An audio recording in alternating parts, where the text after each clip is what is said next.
साथियों, इस वीडियो में हम लोग 27 अप्रैल 2026 के करंट अफेयर को टू द पॉइंट फटाफट पढ़ा जाएगा। उससे पहले 26 अप्रैल के करंट अफेयर का रिवीजन कर लेते हैं।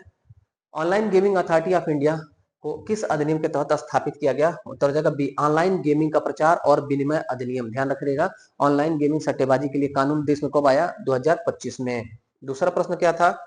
दूसरा प्रश्न था, हाल ही में वंदे मातरम का 150 साल पूरा होने के मौके पर वीएम फ्रेम्स राष्ट्रीय फिल्म निर्माण प्रतियोगिता किसने शुरू किया है? तो संस्कृति मंत्रालय। कोई भी फिल्म एक्टिविटी हो गया साथियों, कल्चरल प्रोग्राम हो गया, तो जाहिर सी बात है संस्कृति मंत्रालय के अंतर्गत आता है। संस्कृति मंत्रालय में मंत्री कौन है? उत्तर आप कमेंट करिए। संस्कृति मंत्रालय के मंत्री, कैबिनेट मंत्री कौन है? तीसरा प्रश्न, हाल ही में केंद्रीय मंत्री सी आर पाटिल ने कौन से भारत अंतर्राष्ट्रीय जल सप्ताह का शुभारंभ किया? तो ये 9वें क्रम का 22 से लेकर के 26 मार्च 2026 भारत नई दिल्ली भारत मंडपम में आयोजित होगा। चौथा प्रश्न पूछा गया था, हाल ही में टाटा स्टील ने कहा दुनिया की पहली इजी मेल्ट तकनीकी लगाने के लिए एसएमएस ग्रुप के साथ समझौता किया है? तो झारखंड में। Tata steel SMS Jharkhand melting तकनीकी। पांचवा प्रश्न था, हाल ही में भारत का पहला एकीकृत कृषि खुफिया पारिस्थितिकी तंत्र कहां लॉन्च किया गया? आईआईटी रोपड़ में। छठा प्रश्न, हाल ही में आईएनएस निरीक्षक ने किस देश में आयोजित आईएनएसएलएन डाइवैक्स 2026 में देश का प्रतिनिधित्व किया? उत्तर श्रीलंका। डाइवैक्स 2026 श्रीलंका में आयोजित हुआ। सातवां प्रश्न, हाल ही में एशिया जीरो एमिशन कम्युनिटी एजेक प्लस बैठक कहां संपन्न हुआ? उत्तर जापान में। एशिया जीरो एमिशन कम्युनिटी बैठक एजेक प्लस जापान में संपन्न हुआ। हाल ही में किस राज्य के कर्नल शेरजंग नेशनल पार्क के इको सेंसिटिव जोन दर्जे को रद्द कर दिया गया? तो हिमाचल प्रदेश को। हिमाचल प्रदेश का था साथियों। ऐसे क्वेश्चन आ सकता है हमारे एग्जाम में। कर्नल शेरजंग नेशनल पार्क कहाँ स्थित है? हिमाचल प्रदेश में। चर्चा में क्यों रह रहा है? क्योंकि इको सेंसिटिव था ये, इसको इको सेंसिटिव से हटा दिया गया। नवा प्रश्न था, हाल ही में डीआरडीओ ने आंतरिक सुरक्षा को मजबूत करने के लिए गृह मंत्रालय को कौन सी एआई संचालित प्रणाली सौंपी है? तो प्रज्ञा एआई। ये था साथियों लास्ट डे के करंट अफेयर को। अब देखिएगा इसमें 27 अप्रैल के पहले करंट अफेयर को, हाल ही में नीति आयोग का नया उपाध्यक्ष किसे बनाया गया है? तो सुमन बेरी के स्थान पर अशोक लाहिड़ी जी बन गए हैं। सुमन बेरी के स्थान पर अशोक लाहिड़ी जी नीति आयोग के नए उपाध्यक्ष बन गए हैं। और कुछ समय पहले हम लोगों ने पढ़ा था कि निधि छिब्बर नीति आयोग की सीईओ बनी है। नीति आयोग की सीईओ निधि छिब्बर, नीति आयोग के उपाध्यक्ष अशोक लाहिड़ी किसके स्थान पर? सुमन के बेरी के स्थान पर। दूसरा प्रश्न, हाल ही में आईपीएल इतिहास में 800 चौके लगाने वाले पहले बल्लेबाज कौन बने हैं?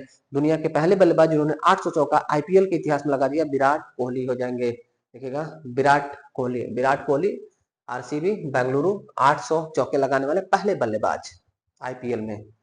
तीसरा प्रश्न, हाल ही में चौथा भारत अफ्रीका फोरम शिखर सम्मेलन कहां आयोजित होगा? चौथा भारत अफ्रीका फोरम शिखर सम्मेलन यानी कि भारत और अफ्रीका शिखर सम्मेलन का आयोजन किस जगह पर किया जाएगा? तो हमारे भारत में नई दिल्ली में। नई दिल्ली में चौथा भारत अफ्रीका फोरम शिखर सम्मेलन का आयोजन होगा। चौथा प्रश्न देखिएगा, हाल ही में आरबीआई की केंद्रीकृत भुगतान प्रणाली में शामिल होने वाली पहली फिनटेक कंपनी कौन सी बनी है? पहली फिनटेक कंपनी आरबीआई ने इसको भुगतान प्रणाली में शामिल कर दिया है, पे पॉइंट इंडिया हो गया। पे पॉइंट इंडिया आरबीआई की केंद्रीकृत भुगतान प्रणाली में शामिल होने वाली पहली फिनटेक कंपनी बन गई है। पांचवा प्रश्न, हाल ही में भारत ने सार्क करेंसी स्वैप फ्रेमवर्क के तहत किस देश के लिए 30 अरब रुपए की पहली निकासी मंजूर की है? मालदीव। मालदीव देश को सार्क जो करेंसी है साथियों, सार्क करेंसी स्वैप फ्रेमवर्क है एक, उसमें से 30 अरब धनराशि निकाल करके पहली बार मंजूर दिया गया है मालदीव देश को। मालदीव जिसकी राजधानी माले है। छठा प्रश्न, हाल ही में यूएस आर्मी वार कॉलेज के इंटरनेशनल हॉल ऑफ फेम में किसे शामिल किया गया है? तो हमारे सेना प्रमुख है उपेंद्र द्विवेदी जी। हमारे थल सेना आर्मी चीफ उपेंद्र द्विवेदी जी को अमेरिका के आर्मी वार ऑफ कॉलेज का इंटरनेशनल हॉल ऑफ फेम से सम्मानित किया गया। महत्वपूर्ण अवार्ड, प्राइज, ऑनर, सम्मान है, ध्यान रखेंगे। छठा प्रश्न का उत्तर है साथियों उपेंद्र द्विवेदी जी। सातवां प्रश्न होगा अगला हमारा, हाल ही में किस रोग के इलाज के लिए पहली जीन थेरेपी ओटरमेनी को मंजूरी मिली है? ओटरमेनी हाल ही में चर्चा में रहा, क्या है? जीन थेरेपी है। किस बीमारी के लिए? आनुवंशिक बहरेपन के लिए।